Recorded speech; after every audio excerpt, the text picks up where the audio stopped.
I think I know what it is. I got to connect a sound unit to that camera that I have. Um, Shoot, that's weird. So I have like this Procaster that's feeding the audio in, so it should be both audio and visual coming into the camera. But I think it's just like a small setting here on the StreamYard. But what's up, everybody? I hope you guys are doing well. Go ahead and hit the like, share this, and let's get chatting, man. Let's talk about the action that happened over the weekend and the action that's coming towards us as well this weekend with AJ and Dubois. First off, Canelo versus Berlanga recap chat. Let me know, did you guys like the fight? I'm going to read some of your guys' comments. What'd you make of the fight overall? Like, did you think the fight was better than what you expected? Was it what you were expecting? Were you surprised by how Canelo fought? Were you surprised by how Berlanga fought? My initial takeaways from this Canelo versus Berlanga fight, first off, on the Berlanga side, I felt that Berlanga felt a very cautious fight, and rightfully so. He didn't want to get cracked with anything big. And we've seen Berlanga get cracked by lesser opponents, and also opponents that don't have the firepower of a Canelo Alvarez. So it was smart for him to go ahead and do that. But there was that one point in the third round where he had that little defensive law, and he put his right hand down and got cracked. It looked like it didn't affect Berlanga too much.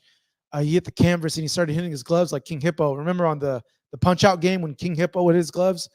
That was the first thought that actually came on me. Second was like he looks like he's fine. It looks like maybe it's a flash knockdown. And then after that, he very cautious, but also Berlanga fought a very, very disciplined fight. I was actually impressed of how disciplined of a fight that he had in terms of how tight he had his guard. There was times like the strategy, what Berlanga said on the post-fight, was that they wanted to be smart, they wanted to be disciplined. Berlanga wanted to show his ring IQ in there. And there was times in the fight where Berlanga countered well. He was shooting his punches very straight, nothing overly too wide in the fight, minus the third round where he let his right hand down. But with that being said, when I was looking at the fight, I kept thinking, man, first of all, Berlanga's big. He's a big guy. I'm seeing numbers that he rehydrated to 193 pounds, which is another point that I want to get to. But when you're that big, man, you can't let the smaller guy, the little guy, go and push you back. And I feel like for a big part of the fight, we saw the smaller Canelo push back the bigger Berlanga. And I thought to myself, size advantage there. Try to push him back. You got to try to push. Like, you're the bigger guy. You got to push him back. You can't let the smaller guy go ahead and push you into a corner and keep you there. That's the other thing that feel with time going on, Berlanga will get more experience. I think, looking at this tape, there's a lot of stuff for him to work on, which I know he will. His coach, I feel his coach is a very, very good coach, a very, very studious coach. I think Farrat or that's his last name, right? Mike Farrat. If I'm getting it wrong, chat, put his name on the chat so I can give him the proper credit. But a lot to work on. But the one, I think, big area where I felt that there was experience lacking there, drilling lacking there, was when Canelo would corner Berlanga to the corner and Berlanga would stay there.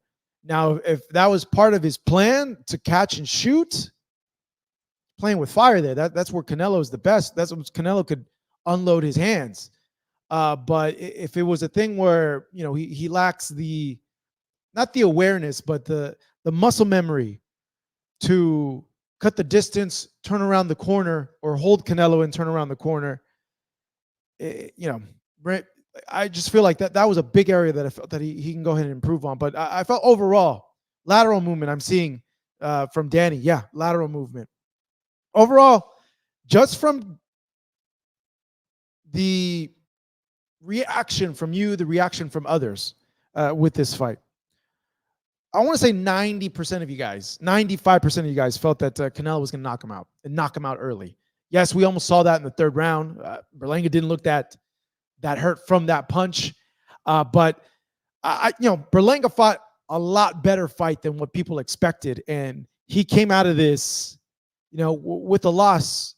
There's positives, and one of the positives is wow, he did a lot better than what people expected.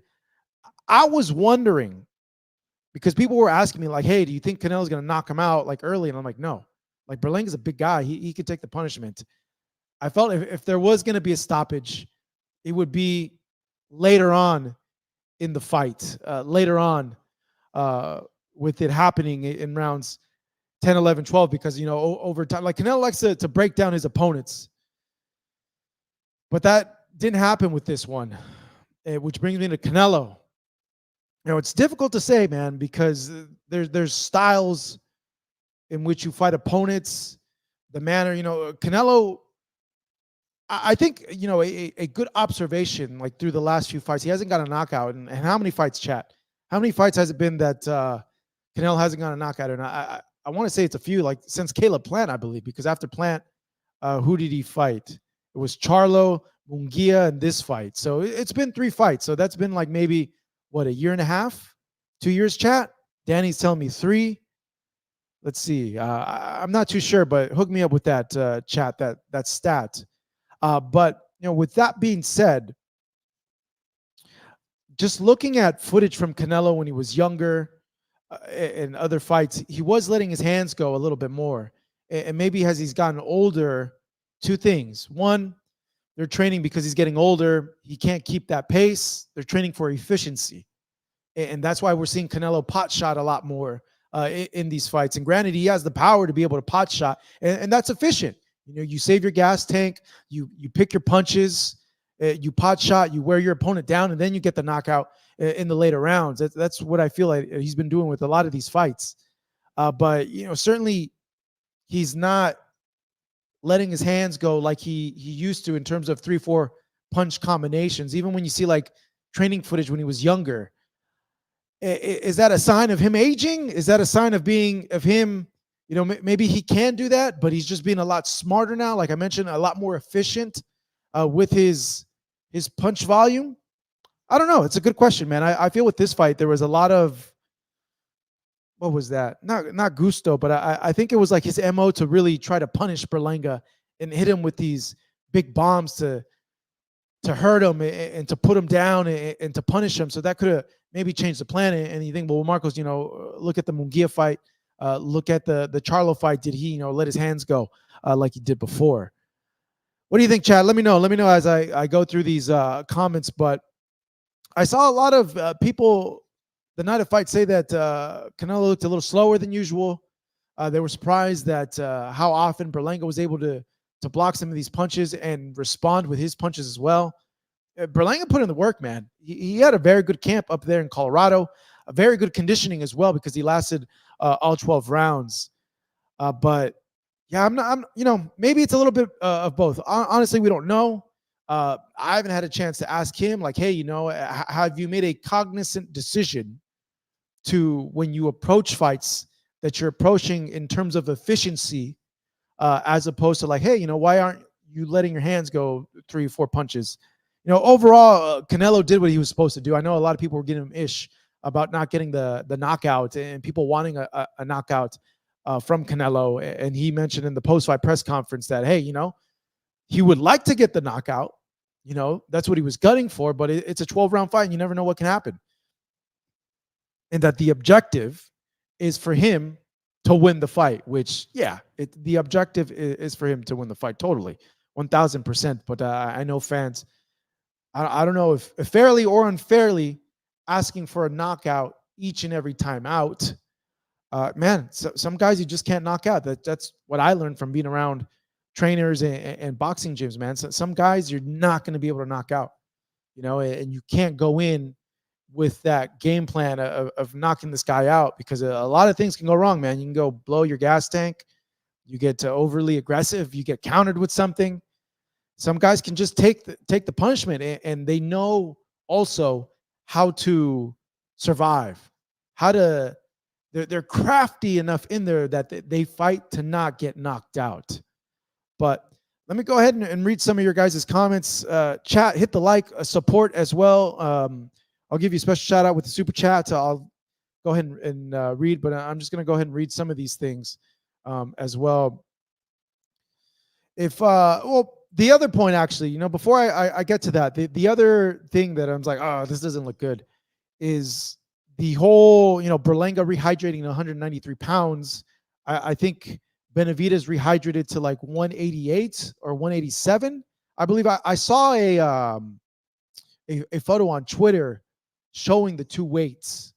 I don't know how accurate the Benavidez one is. Like, I don't know who reported on that one. I know the 193 I saw reported by a few people on Twitter. And going back to like, I'm this is an opinion that I will put out there that I've been consistent with. I don't think fighters are afraid to fight other fighters. I think there is hesitation because they're trying to get the best deal possible for a fight that's losable, and that it'll hinder their purse power in future fights. With that being said, the whole Canelo versus Benavidez ongoing situation. Yeah, he just fought a guy that is a few pounds bigger than Benavidez. Oh, we got our first super chat. Thank you, my man. Let's go ahead and put it up here. But he just fought a guy that, is bigger than Benavidez. But hey, on the flip side, I always try to, look at both sides of the coin in terms of an argument to kind of see how the other side is looking at it as well. Maybe a positive out of that is, Berlanga, a big puncher, but limited in some areas, rehydrated, bigger than David Benavidez. Maybe Canelo's looking at it like, hey, you know what? It's not that bad, actually. I could take on guys that are 190, 193 and have my way with them, be able to fight them correctly. And maybe it makes them think, you know what? This Benavidez fight, not too bad. Even though I'm of the opinion, and I've been that, like, fighters aren't afraid to fight other fighters. But our Tarif, what's up, man? Thank you for the super chat. Another one as well. We'll get to the other super chat as well, man. Thank you guys for the super chat. Go ahead and hit the like as well, please. Artif, let's see, GGG, John, Charlo, Munguia, Berlanga, Baval. What is that in reference to, Artif? Pop up again in the chat, because I don't know what you're referencing to, dog. Not sure what that's in reference to. Triple G, John, Charlo, Munguia, Berlanga, Baval. I think these are opponents he hasn't been able to stop, right? Is that what you're in reference to? Arturif, let's see here. Unanimous decisions. Okay. So, the Canelo unanimous decisions since then. But you're right. Since the Caleb Platt fight, Triple E, John, Charlo, Munguia, Berlanga, John. John Ryder. Okay. There we go. So it's been 1, 2, 3, 4, 5, 6 fights since he's gotten a knockout. Yeah, you know what? It's weird. I'm surprised, honestly, that John Ryder wasn't stopped. He's getting his, I don't want to be disrespectful, but he's getting a beating. He was getting whomped up in that fight. Triple G, he has an iron chin, man. To be able to stop that guy, you have to do something really, really special. And like I mentioned, there's some guys that you're not going to be able to knock out, honestly. Munguia, we've heard the interviews that Canelo said that he carried Munguia. He didn't want to go ahead and knock him out. Berlanga fought a very disciplined fight. He's a big guy. I was questioning how quickly he would potentially be able to get a knockout versus Berlanga. But I was telling people, if he's going to get it, it's going to be late in the rounds, because Berlanga's a big guy. He could take those punches. And he lost versus Bivol, so obviously he's not going to be able to get a stoppage there. At the PAL, what's up, my man? Canelo only knocks out Europeans, the easiest Hispanics. African Americans tougher. Let's see here. We got another. Hey, thanks for the super chat, guys. I really appreciate the support. Let's see here. Dan. Oh, Don. Sorry about that. Don Bernard Jr. What's up, man? Thank you for the support, everybody. Let's get some thumbs up, some likes over here for these super chat, these people supporting the channel, supporting us. Don Bernard Jr., man. Hope you're doing well. Let me know where you're going ahead and tuning in from in the chat.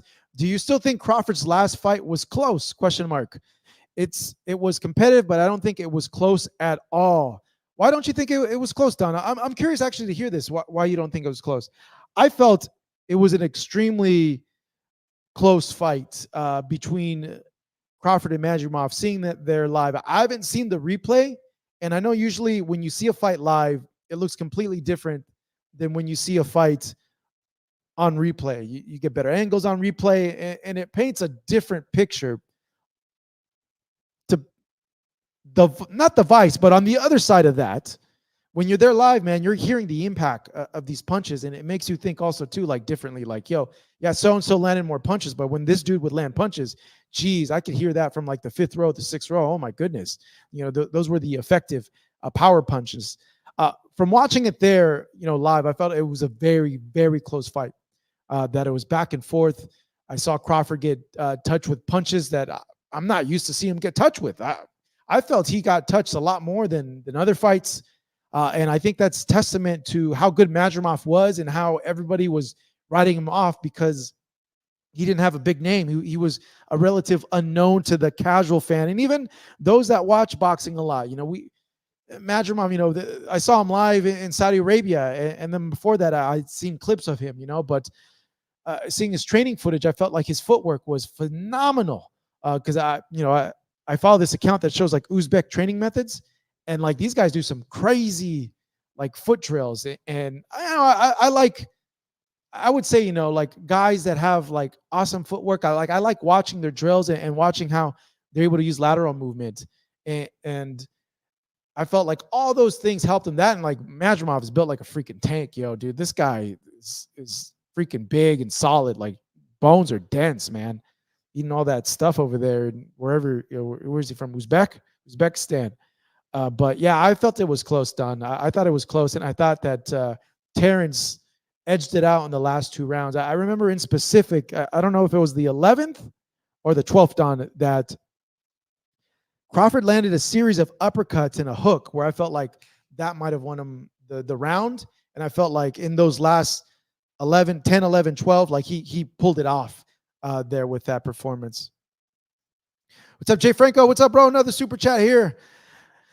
Thank you, man. I really appreciate that. Hey, chat, hit the like, do the poll as well. Share this. Let's chat a little bit about this. We'll get to the super chats. We'll go ahead and talk about the other fights on the card as well. Jay Franco. What's up, Jay? Where are you tuning in from, man? Let us know as well.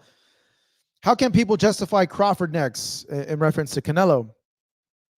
Jay Franco feels that Canelo would definitely walk through his punches, asterisks. Also, yes, Canelo isn't the same, but he's adapting well to his age. Yeah, certainly, like I mentioned, I feel like it's more like efficiency. Like, yeah, my gas tank maybe is not what it was before. So I'm be efficient with my punch selection. I don't have to throw all these punches. I'm going to pick which punches I throw for maximum damage. Isn't that a line from the Deadpool movie? Maximum damage, right? When it's a Deadpool and Wolverine at that scene when they kill off all the armies of Deadpools. Great movie, by the way. I love Deadpool Wolverine. Did you guys, hey chat, did you guys watch Deadpool? What's the proper name of the movie? Is it Deadpool versus Wolverine or Deadpool and Wolverine? Let me know, chat. Let me know. Let's see here. It's gonna take a while for you guys to answer that. I think the chat's on a little lag. I'm gonna get to all your super chats, guys. Don't worry about that. How do we justify Crawford next? Okay. Let's see. Well, one, like Crawford's, by all accounts, seen by a majority of folks in boxing as the #1 pound-for-pound fighter in the world. Yes, I know it looked like he struggled at 54, and you're questioning this, and others are questioning, like, yo, like look how close of a fight he had with Madrimov. How is he going to do this two other weight classes to a guy with Canelo that's used to taking punches from fighters at 193 pounds, 188 pounds. I get that. That's a valid point. That's a very valid point. But also, too, Canelo versus Crawford's big business, man. If you're looking at it performance-wise, yeah, you would have doubts. Maybe you would question it a little bit, given how he looked against Madrimov. But, man, the economics of that fight, that's one of the biggest fights in the sport. Just because of the name brand of Canelo, the name brand of Terrence, the what if factor if Terrence can't do it, knowing that, Terrence does have disadvantages in the fight. Obviously, the biggest one is going to be the size. The other one is the power of Canelo. Can he handle that? But dude, he has a lot of advantages going into that fight. Also, the speed, the footwork, the counter punching ability. Canelo's a great counter puncher also as well. It's an interesting fight, man. And I feel that speaking with a lot of you people, a lot of people who cover the sport, they give Crawford a great shot in that fight. Johnny G, what's up, man? Thank you for the super chat. Appreciate it, broski. Go ahead and say what's up. Where are you tuning in from, Johnny J? Johnny G. Canelo at 168 is dominating when really he is a 160. Yeah, man. You know, you got to give props to Canelo on that point as well. When he won the super middleweight titles, I felt like, damn, man, this is a little guy. Canelo's a little guy murking all these bigger dudes, you know, and like guys like, I don't know, I've always had like, I guess a fun spot, I would say, you know, when the little guy goes up and beats up on bigger guys. I don't know, maybe I equate it to like the little guy beating up the bully, or like a David and Goliath type thing. But no, you're definitely right, man. He is the smaller guy when he's fighting against all these fighters, and look at what he's doing as the smaller puncher. That shows you, dude, also how strong Canelo is, and how good of a puncher he is to be able to compete outside of his weight class as the smaller guy. Because, you know, I would say he's giving up a good 15, 20 pounds against a lot of these super middleweight fighters when they're rehydrating. I just know as a rule of thumb, when I wrestled, people in my weight classes would rehydrate 10, 15 pounds. UFC fighters rehydrate 20, 25 pounds. Berlanga, if he really did rehydrate to 193, what is that? 78, 88. Jesus, man. 26 pounds rehydrated. Oh my God. When I interviewed Berlanga, I did notice his eyes looked very sunken in. And a lot of people mentioned that in the comments, like, damn, you know, this cut's looking a little rough for Berlanga. But valid point, Johnny. Valid point. Let's see this other one. Attorney Bailey. What kind of law do you practice, Attorney Bailey? Let us know in the chats, in the comments, and let me know where you're tuning in from. Thank you for the super chat, man. I appreciate it, bro. I appreciate all you guys that are super chatting, man. Thank you so much, dude. To be honest, it's hard for me to do this live chat today, man. I'm like mentally like worn out, like completely worn out. I got to go to the Munguia fight this week. These fight weeks like really drain me, dude. Like this, just doing this, to be honest, bro, like just running this is really draining, man, because I get no days off. I'm constantly like working on the clock.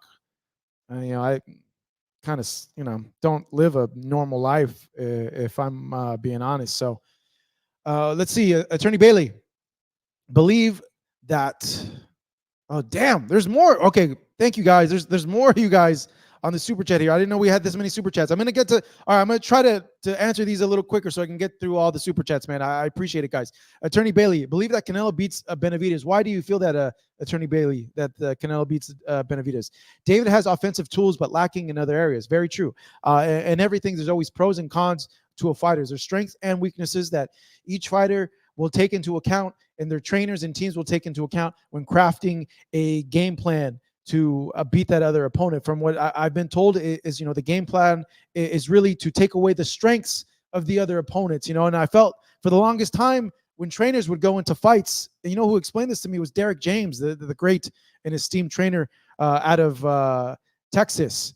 He told me, when I train my fighters, I train them to take away their opponent's best weapon.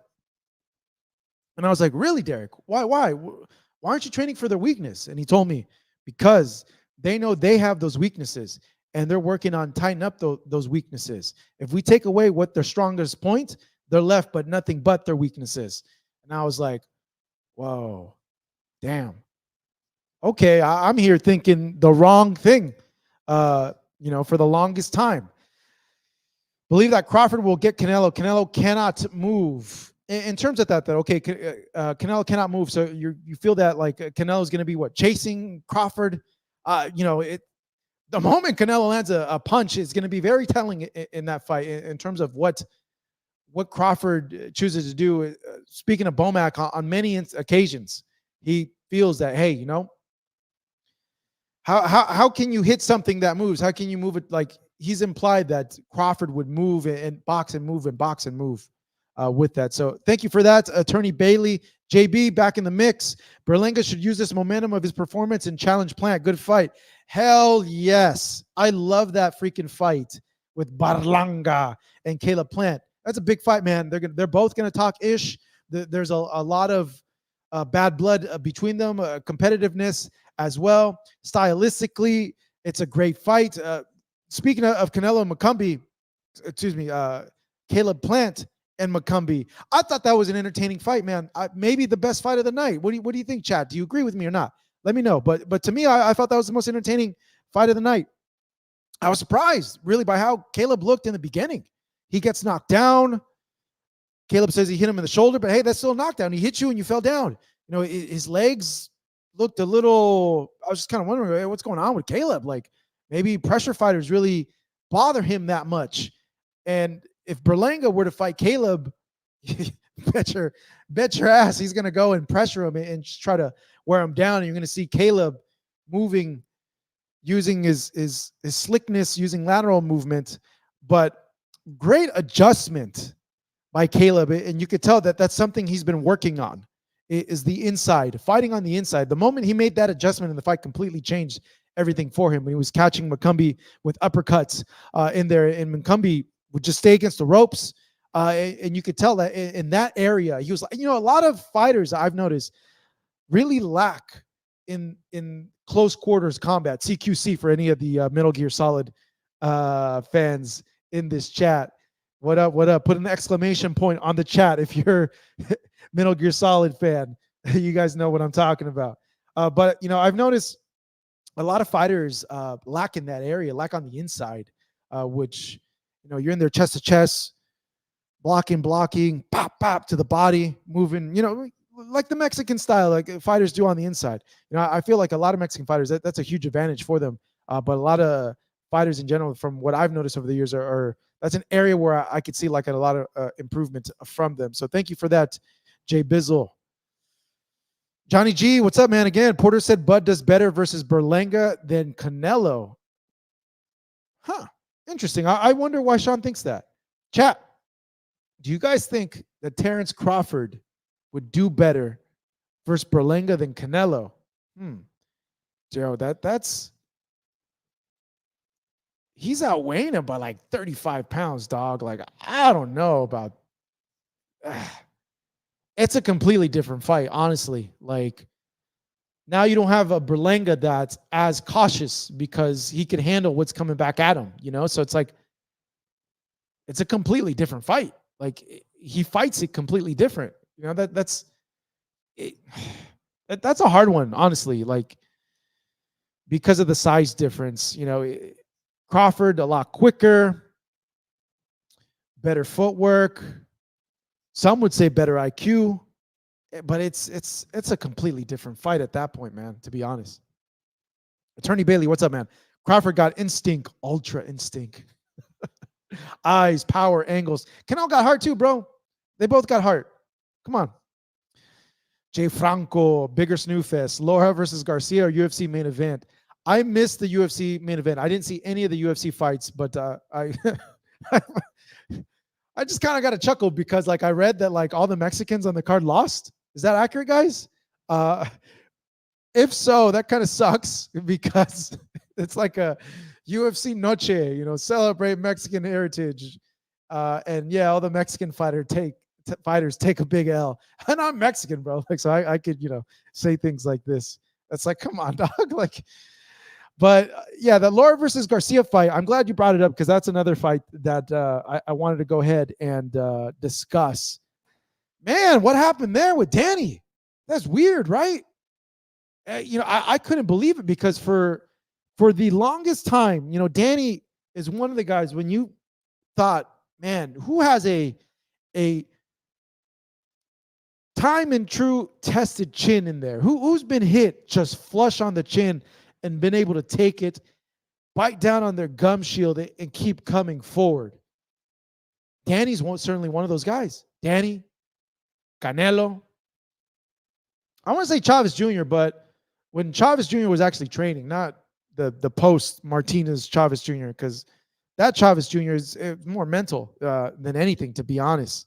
You know, but I was very surprised. And then when Angel came in, as soon as that knockdown happened, he immediately came in and started going like that. I think it was more a lot of things. I would like to talk to Angel and Danny about that.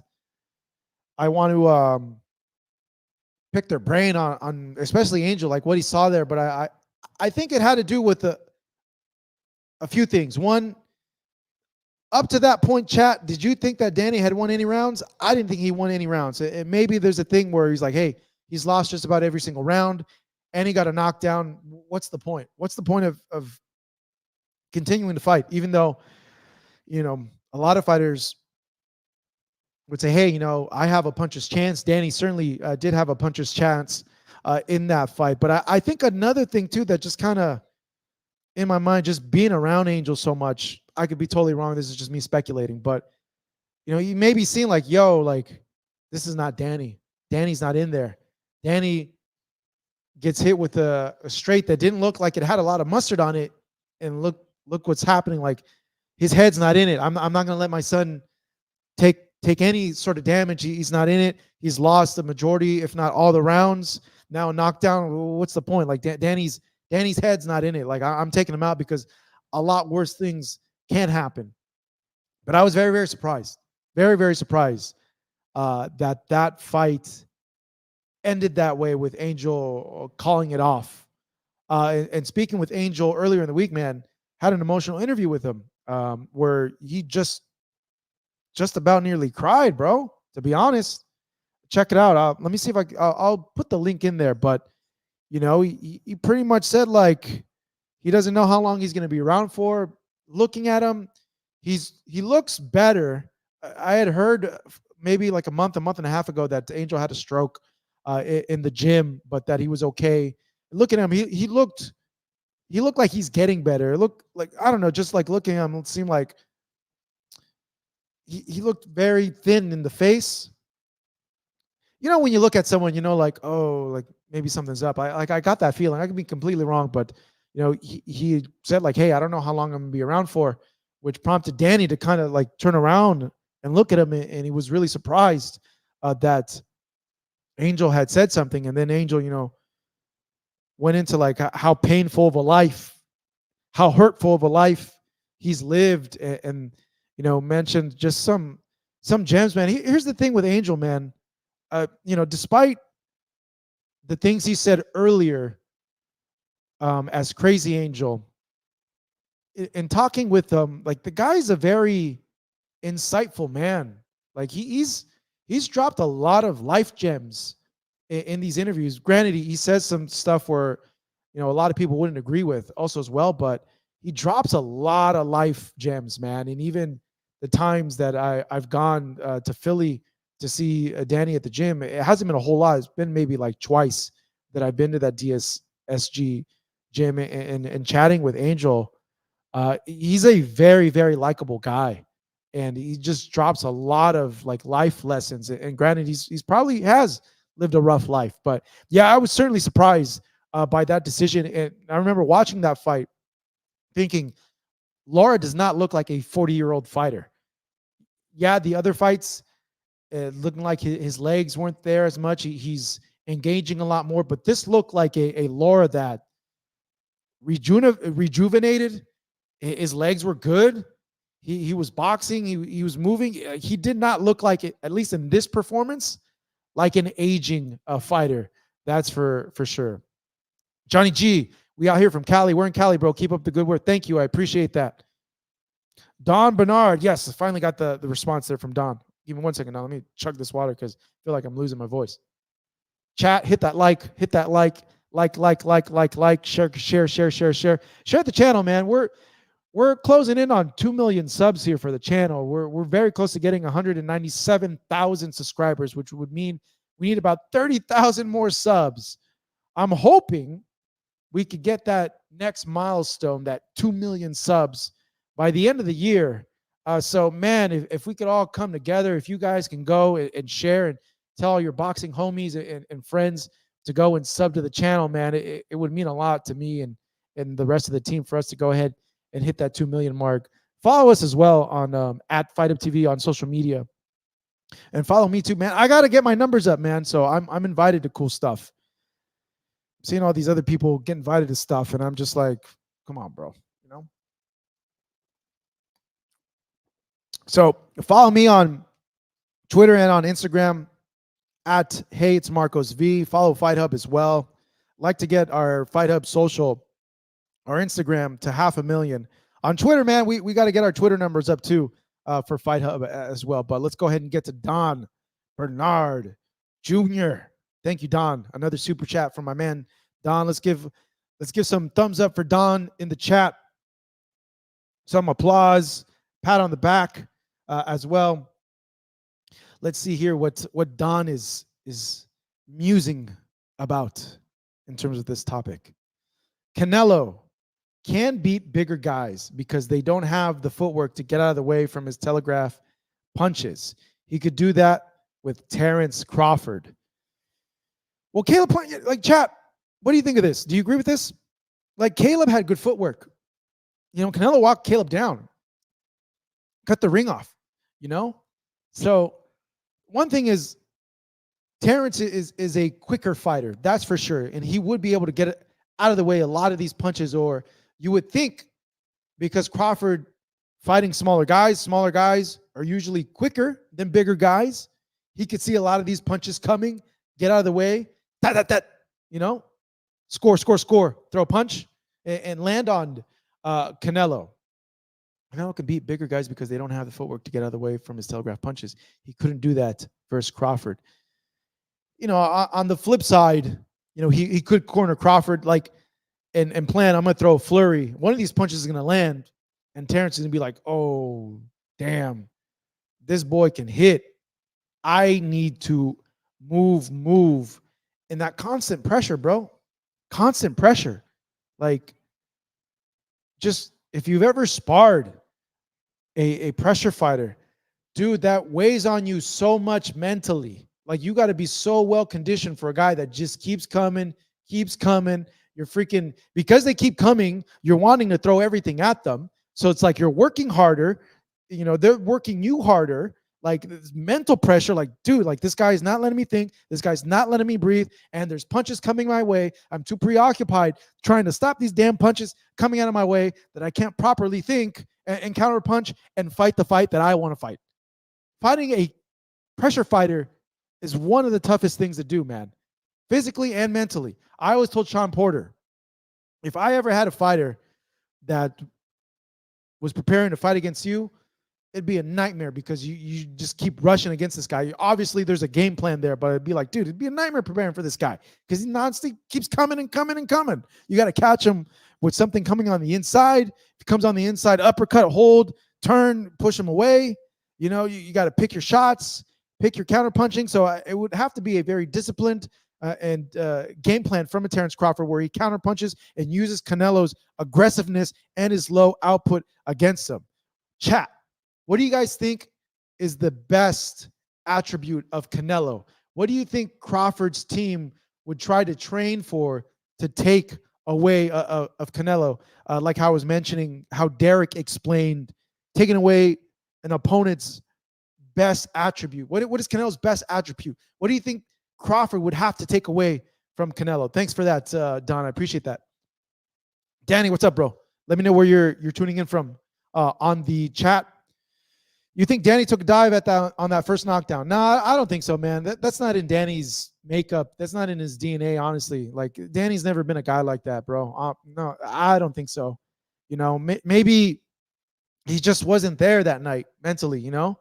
And Angel was maybe thinking, man, we've lost just about every round, and he got knocked down. There's no way for Danny to win. What's the point? Why are you in there? Like, we can't win. Like, nah, I'm not gonna let you take any more damage. Or you could say, like, hey, that's not Danny. When does Danny get knocked down from a punch like that? That's not my son. Like, he's not in it. Something bad's gonna happen. You know, but no, I don't think he took a dive, bro. Not at all. JB, what up? Danny was never the same after leaving 140 pounds. Goes on to fight Lara at almost 160. I did not expect Danny to win. Yeah, a lot of people felt that fight was 50-50, man. A lot of us were going back and forth in between that fight. My thing was just the volume, you know? When looking at it, both guys aren't volume punchers, especially Danny. Danny's lost a lot of these fights because he just didn't throw enough. They were really close with Thurman, with Porter. Those two were really close, and it came down to punch output. You know, Spence it wasn't, but I remember talking to Danny about the Spence fight.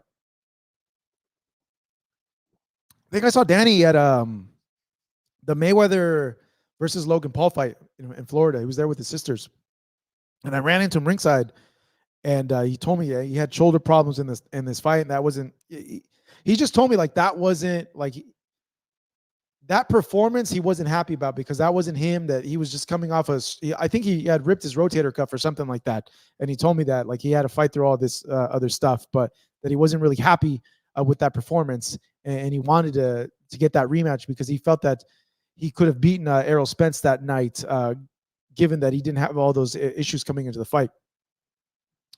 But yeah, certainly Danny Garcia at 140 was his best division, where he accomplished the majority of his accolades. And you look at the career of Danny, man, I most certainly think he's going to go into the Hall of Fame given what he did at 140 pounds, where you know those fights at 140, like honestly, like no one had him win. Like those were upsets. He was underdogs in those fights. Against Amir Khan, he was an underdog. I still remember clearly talking to people about Danny and Amir Khan, and people just saying Amir's gonna eat this dude up. Amir's too fast. Like he's just gonna to Danny. He's gonna just take all these punches. Blanc, you know, knocks him out. Danny always had a knack of punching in between your punches. Lucas Matisse, another guy that he was not expected to win against. You know, there's that famous interview that I have with Danny's dad, Angel, during that fight week. But yeah, I remember speaking to everybody during that fight week and the buildup. Lucas Matisse at that point was called the Machine. He was just he was a one-man wrecking crew at that point, just murking fools. He was a big puncher at 140 pounds. Danny upsetted him, beat him. He put out a clinic on him, to be honest.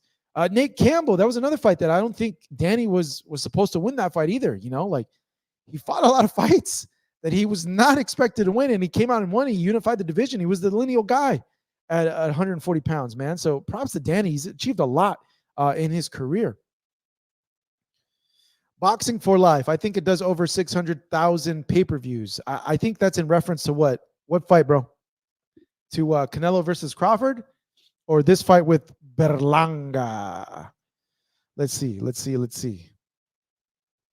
Johnny G, what up? Bud couldn't get away from Madrimav's right hand. So I would imagine you're probably making the comparison. If he couldn't get away from Madrimav's right hand, what he's going to do with Canelo's punches. Interesting thing, though, Madrimav's a lot quicker than Canelo, bro. So, you know, it's a different thing. Maybe Canelo's a little bit more telegraph than a Madrimav. Angles break pressure fighters down. Movement also. Vice versa. You know, pressure breaks fighters that like to move a lot. Look what Canelo did with Caleb. You know, look throughout history. You know, the Chavez and Roger Mayweather, so many others. You know, pressure. It's like this. It's like a scale. You know, both strategies do work, and it comes down to conditioning. Honestly. Daniel Navarrete, what's up, Daniel? What's going on, man? Let us know where you're tuning in from. Let's see. The bar was set so low for Berlanga that he's getting praised for not getting knocked out. He was a punching bag the whole night. What do we think about this take, chat? Do you agree? Disagree? The bar was set so low. Certainly the expectations was that, yeah, Berlanga would get knocked out and would get knocked out bad. I heard it from so many people. He's going to get knocked out in 5 rounds, 6 rounds. Hey, Marcos. All these people that I would see during the week. Marcos, hey, what's up, bro? Hey, how many rounds? You think I should put a bet? 6 rounds, 8 rounds? I'm not kidding. I would tell people, dude, Berlanga's big. If he does knock him out, it's gonna happen really late because he could take these punches. He's a big dude.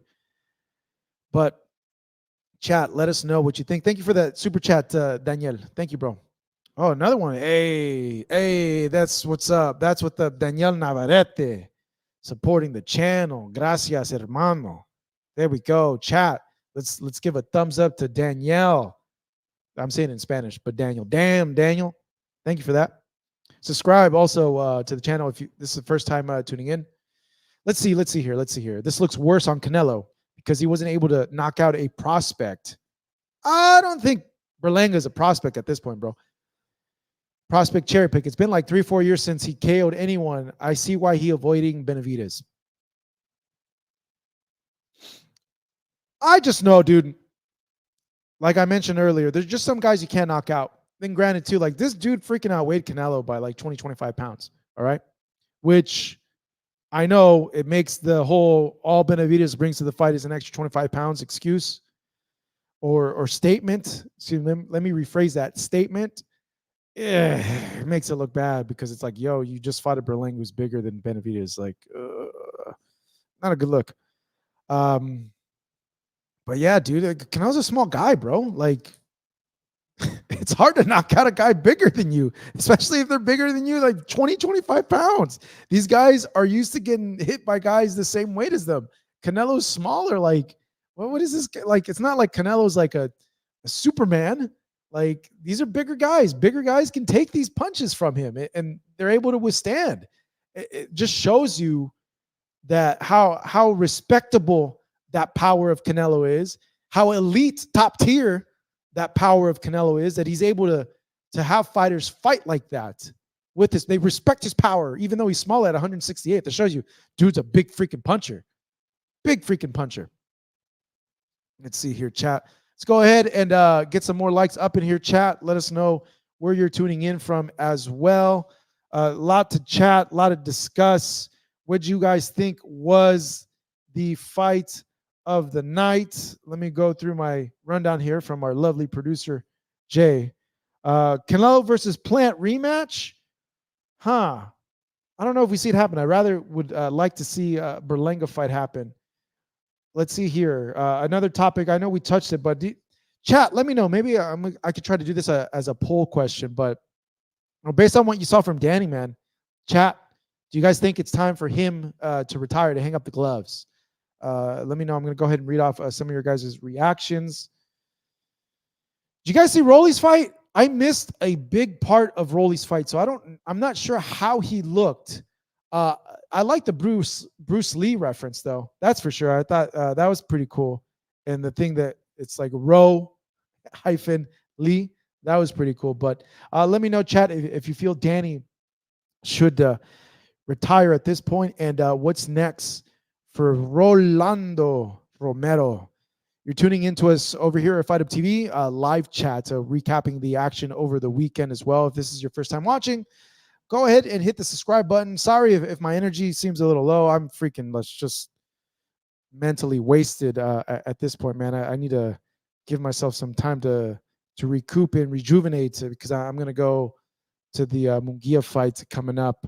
We have someone that will be at the AJ fight as well. So content coming your way this week for that AJ versus Dubois fight. But speaking of AJ Dubois, how do you guys see it, man? Let me know, chat. Let me know who do you guys think will win that fight while I check just real quick on some of these super chats. Let's see here.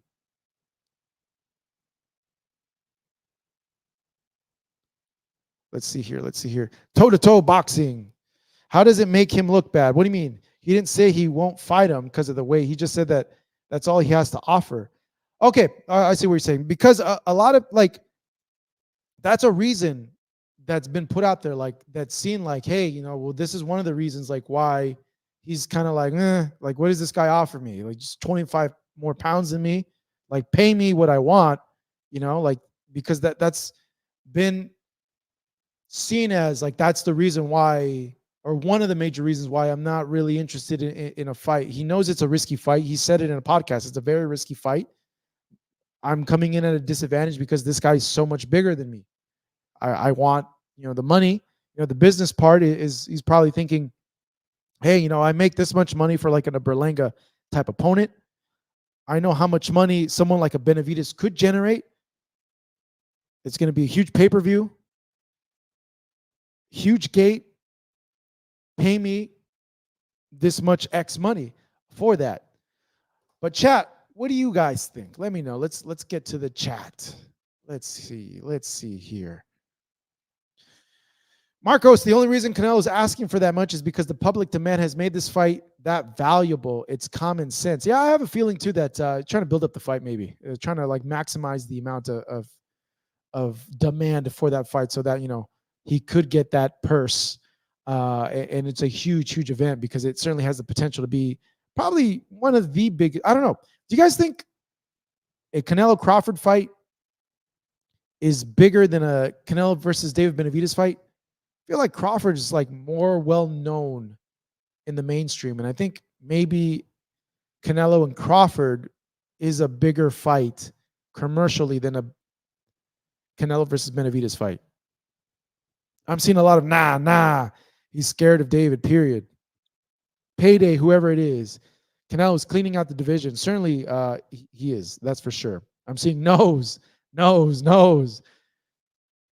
Berlanga has 23 fights. He stood toe-to-toe with a fighter that has an extensive fighting history.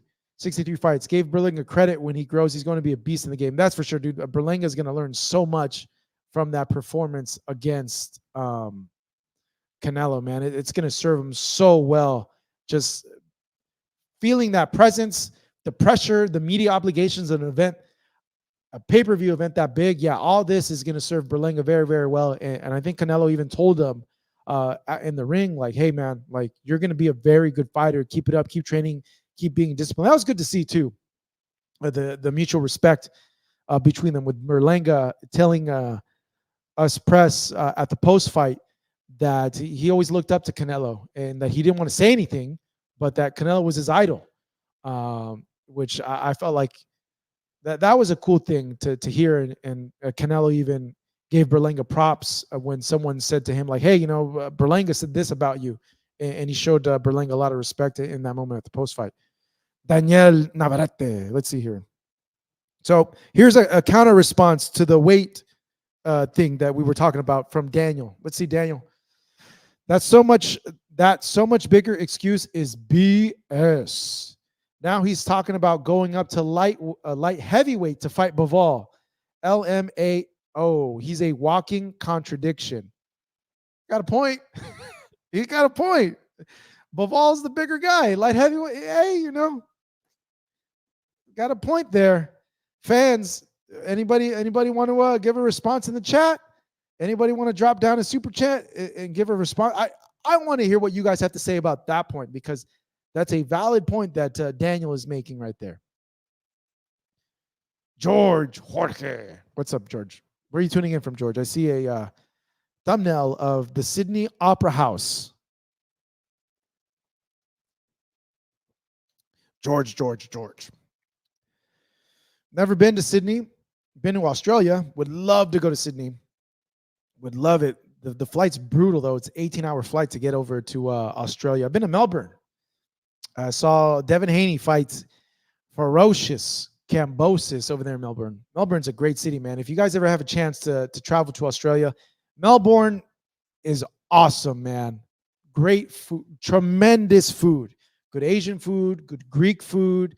Just it's a foodie city is Melbourne. Let me know if I'm right about that, George. At least that was my takeaway. Even if I don't even know if you're from Australia, bro. I just kind of assume because you have the Sydney Opera House there in your thumbnail that you're from there. Is that the Sydney Opera House? I don't know. I could be wrong, actually. I don't know. David versus Canelo happens if David becomes undisputed. Yes, very true. Maybe that's his master play. That's the other thing, we don't know. We don't know if we're all thinking checkers and Canelo's playing chess, thinking, hey, moving the pieces. Let these two guys eliminate each other. Beterbiev and Bivol and Benavidez. Let them duke it out. Let them, take some HP, some hit points away from each other, so that When they finish, I'll go up and fight whoever the winner is for undisputed 175 pounds. That'd be freaking nuts. And that would be a very significant fight. And that's a challenge that I think Canelo would be up for as well. Let's see here if I could find George in the comments. Mike, what's up? What's up, Mike? Mike trades. Do you trade, Mike? What kind of trading do you do, Mike? Let me know. Bro, what's up, bro? Canelo will absolutely destroy Crawford. Easy. Chat. Let me know. I don't think so, bro. I don't think he destroys him at all. Like, I think you're vastly underestimating how good Terrence Crawford is and his IQ. It just everything that makes Crawford a special fighter, bro. This is a special fighter in Terrence Crawford, man. Like, it's a difficult fight for each fighter. And, you know, Canelo has his advantages, but I think Terrence puts himself in a unique disadvantage coming into the fight because of the weight. But his IQ, his speed, like lately, like, okay, there's this thing, the saying, you know, it's an old boxing saying. You guys have all heard it. You'll probably repeat it in the chat, okay? A good big fighter beats a good little fighter. Unless that little fighter is a special fighter. Crawford is a special fighter. We've seen that adage be true in terms of a Manny Pacquiao. Manny's a special fighter. A small special fighter can beat a bigger, great fighter. Speed, man. Speed kills, bro. These bigger fighters aren't used to the speed of these little guys that go ahead and come and wait. That Crawford has freakish strength too, man. He got that wrestling strength. So it's an interesting fight, man. There's a lot of freaking variables there. I don't think he gets destroyed at all. I think it's a very competitive fight. Crawford, then Benavidez is the move, in my opinion. Money. I believe you, Austerity. I think that is the move too. But this whole, you know, battle of rhetoric between Canelo and Terrence. Canelo, no, not Terrence. Canelo and Turkey. You know, Terrence was asked by our Canelo was asked by our Marcus Hayes to respond to the call out from Terrence and Turkey immediately after the fight, with Canelo answering no comment. It's interesting. You know, maybe there's been discussion since the interviews that have come out, you know, and he doesn't want to say anything controversial or anything that could mess up the relationship they're trying to build with Theo Turkey.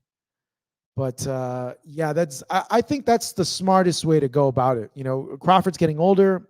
Crawford has said, hey, the only fight that really interests me is a Canelo fight. Any other fight, there's no point. That would be economically the smartest way to go. I certainly agree with that. Austerity.tv. All right, let's go through here. Another super chat up in the mix. Steve Mad, vamos, $20. $20. Let me give you a round of applause. Thank you, Steven. Thank you, Esteban. Gracias. Steven Mad, what's up, bro? Where are you tuning in from, Steven? Let me know. Let me know. What does more in terms of Canelo's legacy? Beating Benavidez or beating the winner of Bivol versus Beterbiev and taking all the belts? 1,000%, my friend, beating the winner of Bivol versus Beterbiev and taking all the belts. There'll be 2 divisions now that he becomes undisputed champion. Who's done that? Inoue and Crawford. It puts him in a very unique group where there's only been 2 other men in modern history in the 4-belt era that have done that. So yeah, significantly that'd be more. Also, for him to go ahead as the smaller guy, move up to 175 pounds and do that against the beast Beterbiev or Bivol, a guy who was already beaten him. He goes up there and gets that rematch and beats Bivol.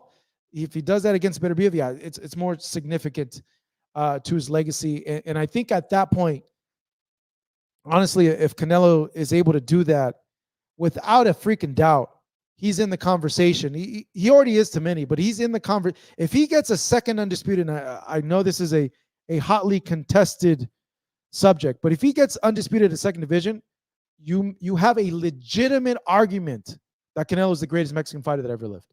Legitimate argument if he goes and he does that.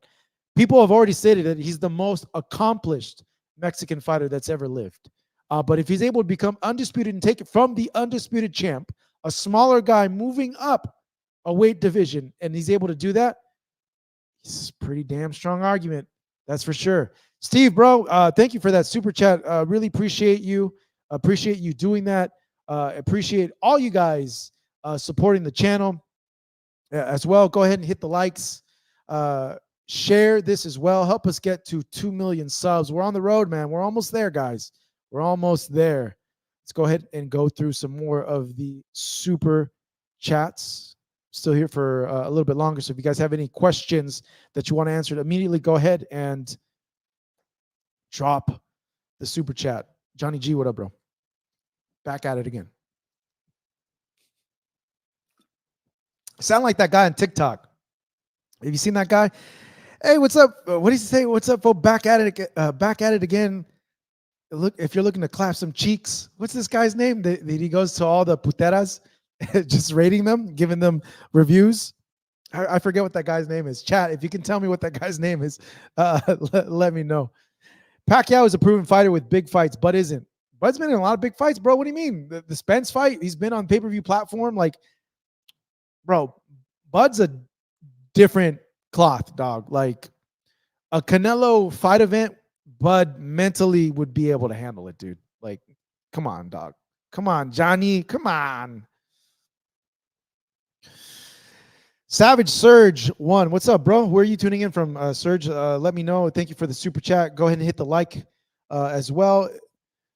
Chat, let's see here. Savage Surge, what does he have to say? Crawford might be a special fighter, but his defense and boxing is overrated. Yo, Surge. Stop. Surge, stop.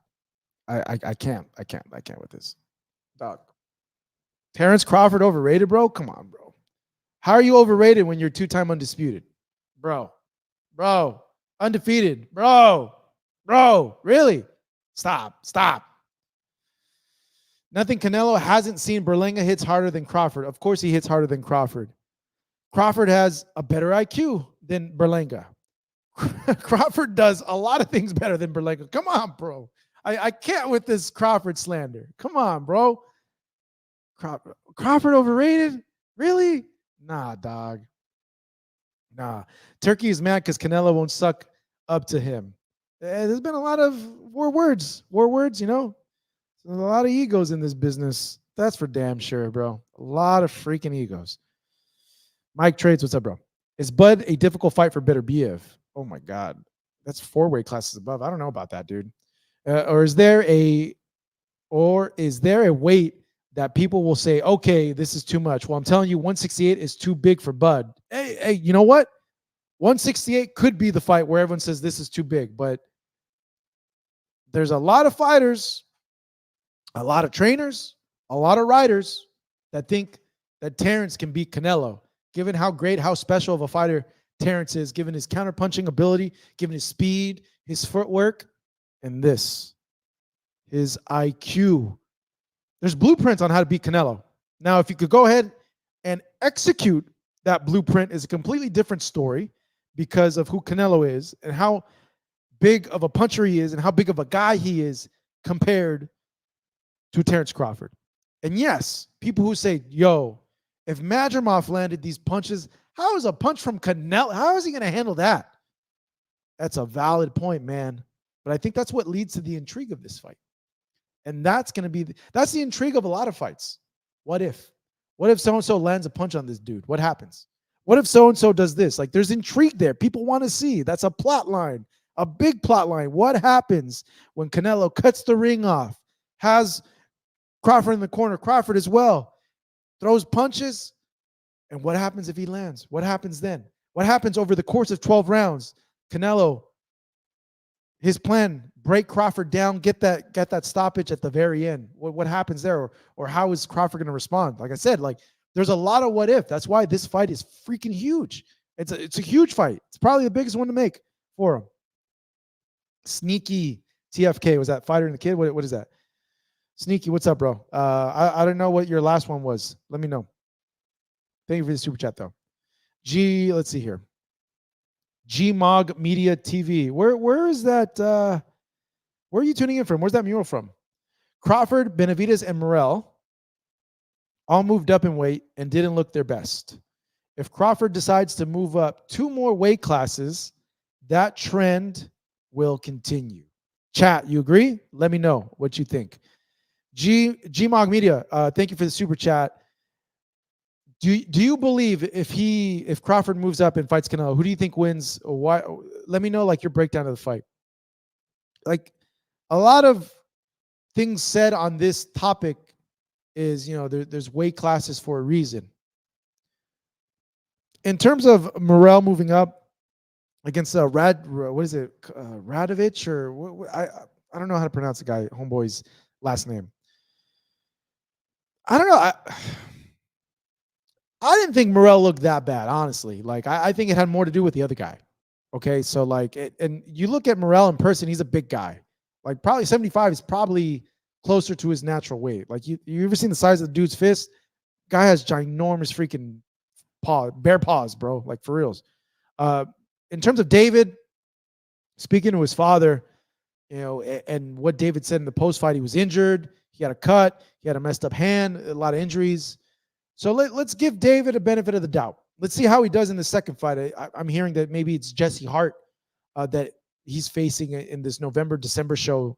This show that's going to have like what supposedly, and I don't know, this is what I've just seen from Twitter. Twitter, half the time it's all BS. But from what I've seen, was it Tank versus someone, Benavidez versus Hart, Charlo, the return of both Charlos on the undercard. I don't know, maybe Tank versus Rayo. I don't know. I saw a story from Rayo that he's back at the gym. I don't know if he's training, but he was at Robert's gym today. But let me know, Gmog. Usyk also 2-time undisputed. Very true. There we go. There's 3 people there in that combo. 2-division undisputed in the 4-belt era. Terrence Crawford, Naoya Inoue, and Alexander Usyk. With Inoue, dude, Inoue might be the guy that goes 3-weight undisputed, dude. And at that point,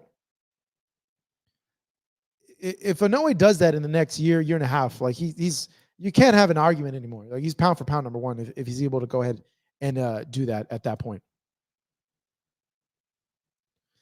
What up, chat? What's up, Juan? What's going on? Thank you for that super chat. Is that your Integra in your thumb? I used to have an Integra, bro. I miss my Integra so much. Oh my God, I love that car. It was a 2001 black Acura Integra. Wasn't a Type S or Type R or whatever, but I freaking love that thing. That thing handled so good. Never gave me any freaking problems. I had it lowered. Had suspension, had nice custom wheels.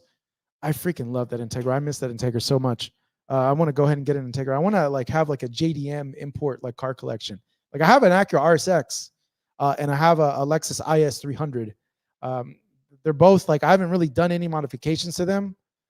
I haven't checked the value of the Lexus IS 300. I bought it for 10. I'm pretty sure the value of that Lexus went up. Dude, I bought this Lexus IS 300. I believe it's a 2004. Has 75,000 original miles on it. It hasn't even broken 100,000 miles on it. So like you know how rare it is? No, it's not a manual. That's the crappy part, but it is a sport trim edition for it. But you know how rare it is to find an 04 Lexus IS 300 that has under 100,000 miles on it, like with all original parts, not modified, not blown up by someone tuning it or messing up with it. I want to get my Integra back, and I also want to get. I've always wanted to get an S2000. To me, S2000s are like the sickest sports car. I've always liked import cars. All right, Juan Pineda, thank you for the super chat. Thank you for your great interviews. Now, thank you for watching, guys. Thank you all for watching, man. You make this job easier to do, to be honest. And maybe this, I didn't want to do this live chat today. A lot of ish going on through my head, man. Mental health, not the best today. Overall, I'm okay. I'm But today, mental health, not very good. Just more like mentally worn out. So I didn't really want to do it, but this is actually helping me out a lot, guys. So thank you for being here to kind of help me distract my mind a little bit and give me some vigor for today. Because all I want to do was just kind of lay around and just play video games and not really do anything and go to the gym. But you guys helped out. Thank you for your great interviews. Love your content. What did you think of Canelo versus Berlanga? And do you think Canelo is ever going to face David Benavidez? If he does, who wins? All right, let's go, Juan. Canelo versus Berlanga.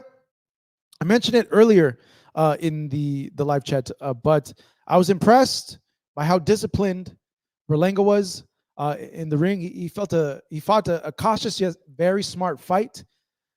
He threw straight punches.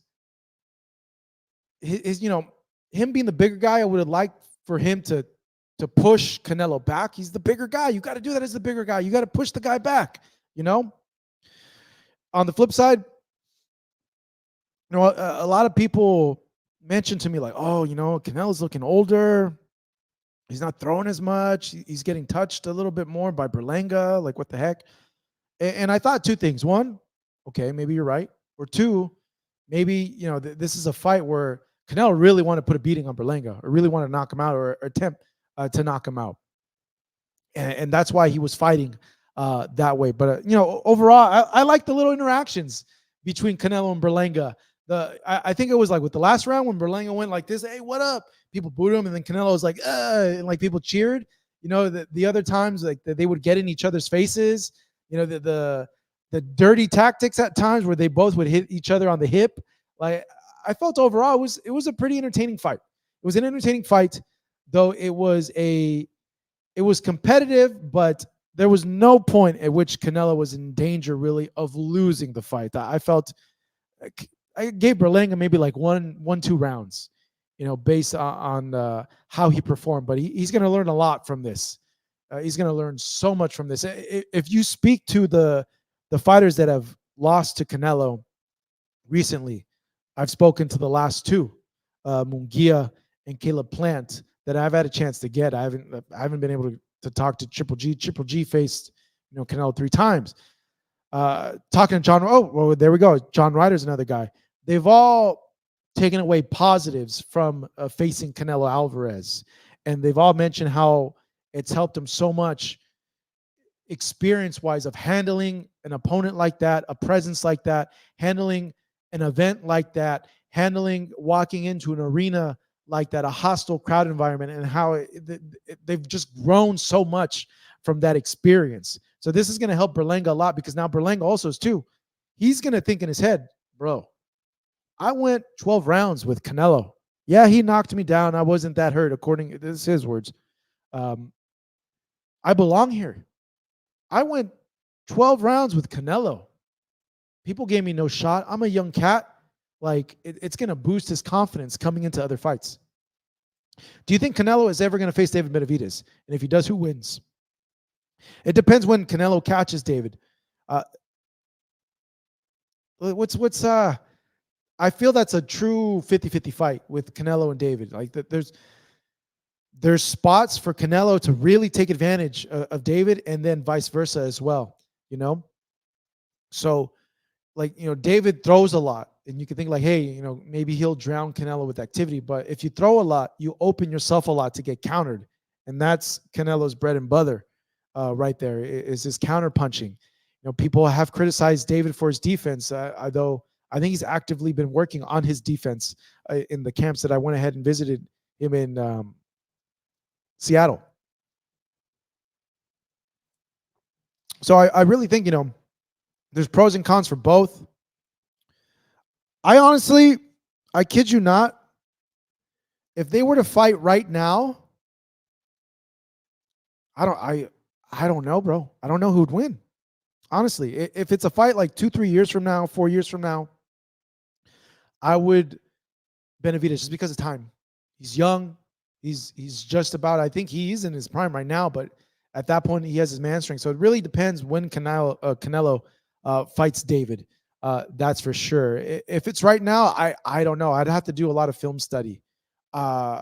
I have noticed that I think the counter punching would do well for Canelo in that fight with David if he covers up. But then again, you have a tall, big, active guy in David. Like that's, stylistically, it's a tough fight for him as well. All right, I missed some of your guys' super chats here, man. I apologize for that. Daniel Navarrete, what's up, bro? Ask Baval that if he would stay loyal to Turkey and his wishes for the fight against Benavidez, or would he consider Canelo over Benavidez? Turkey is the reason he is fighting for undisputed. That's a good point. I'm going to reach out to Baval this week. I'm going to try to get him on here. I'm going to try to get on here live for you guys. And I'll ask him that. I'll probably phrase it, hey, if he wishes for the fight against Benavidez, or would he consider Canelo? Oh, okay. I would word it like this, like, hey, Dimitri, if you had the opportunity to fight Benavidez on Riyadh season, or if Canelo made you an offer for a rematch, what would you do? What would you pick? What would you choose? That's an interesting question. I'm for sure we'll ask him that, Daniel. I'll remember that too. Let's see here. Let me get to more of the super chats. Thank you guys for throwing down on the super chat. Charlo versus Bud for the belts, and then maybe Canelo. Which I don't think Charlo has any of the belts anymore, right? Like, which belts have been vacated for Jermell Charlo? Let's see. Let's see which belts as of current he has. I don't know. Hold on. 154 title rankings. Let's see here, guys. Let's see. Who has the belts? What weight is this? Cruiserweight. Let's go all the way down to junior middleweight. Okay, let's see here. WBC, it's Fundora and Ortiz as interim. WBA, it's Terrence and Charlo is champion in recess. IBF is Bahram Murtazalev, which is the guy that Tim Tszyu is fighting coming up in October at the Casino Caribe, the Royal Caribe Resort, somewhere in Florida. And the WBO is Sebastian Fundura and Terrence Crawford as the interim. Interesting. So yeah, Charlo only has one belt. So they if he were to fight Charlo, like, I don't know, what's an interim unification? That doesn't really make sense. I think it'd be to unify the WBA title, have like a super champion at that point, to be honest. But then maybe Canelo, I think, that doesn't make sense. Like, go into the Canelo fight right now, man. He has a lot of momentum. You never know what's going to happen in a Charlo fight. He can end up getting cut. He can end up breaking his hand, breaking a rib, who knows what, and then delays it even more. Like, Crawford's 37 at this point. Like, doesn't have a lot of time. Like, even though he takes really good care of himself, he's a gym rat, he's always in the gym, he probably could fight till 40, 41. I don't think that's his plan either, to fight to that age. But there's so many variables. Like, go into the fight. Go into the fight. Johnny G, the lifestyle. Thank you. Let's see. He is good, but not what they make it up to be, in my opinion. I think this is in reference to Terrence Crawford. Besides Spence, you can't say anyone else in regards to a memorable big fight that a wrestling mask. Yes. The mask right here. Where is it? That mask is a mask from Psicosis that I got from Psicosis in Mexico. He actually signed the mask for me. So it's a cool little thing. There's another mask somewhere over here. It's actually right behind me. There's another one right there behind me. I have a bunch of luchador masks. I want to collect more. I used to collect them a lot when I was a younger fella, but that green one right there is a Psicosis mask. Chat.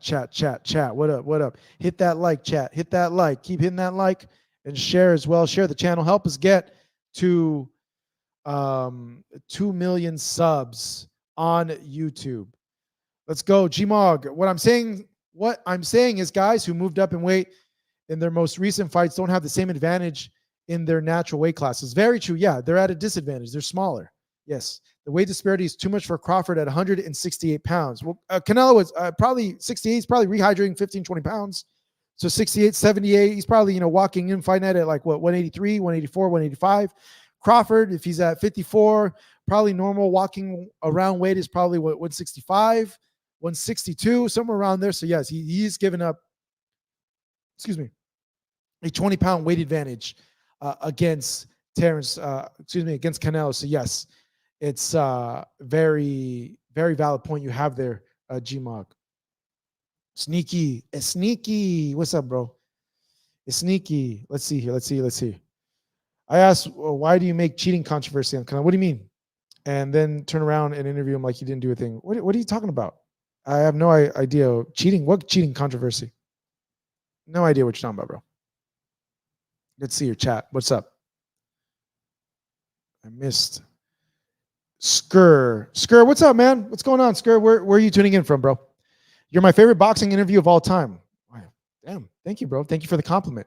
You ask the important questions and make your guests comfortable enough to open up and give them the floor, never interrupt. You have a great boxing mind.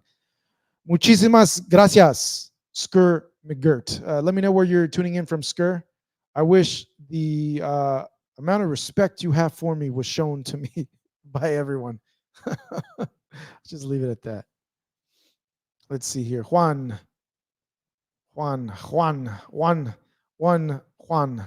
Xander's Eyes versus Tim Tszyu. Who you got? It's actually a good fight, man. I would just maybe say Tim at this point, just because of his experience and the punch, but I would not be surprised if Xander would win. Xander, I feel, is like the future of the division. I have a lot of admiration and respect for Xander. Like, that's a winnable fight for Xander as well, to be honest. Oh, let's go super chat. Let's go chat. How are we feeling with this AJ versus Dubois fight coming up this weekend in Wembley, man? How do you guys see the fight? How do you like it? Who do you guys think will win the fight? Let me know, chat. Let me know. Let me just answer this email real quick and see what's going on. I got to send a message out real quick. Give me 1 second, chat.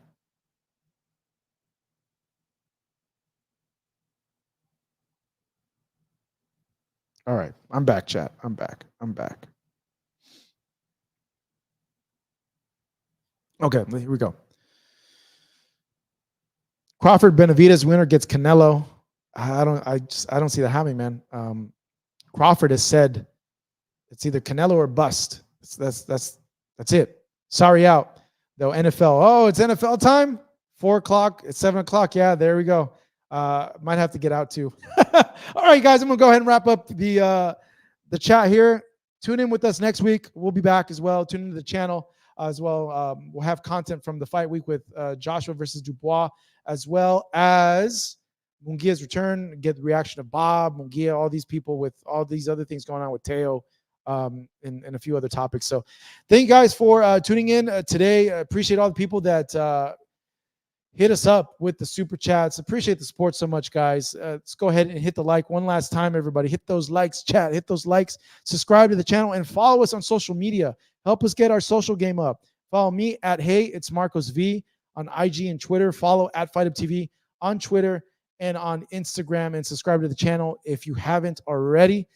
Skur McGirt tuning in from Philly. What's up, Philly? Philly in the house. All right, you guys. I bid you adieu.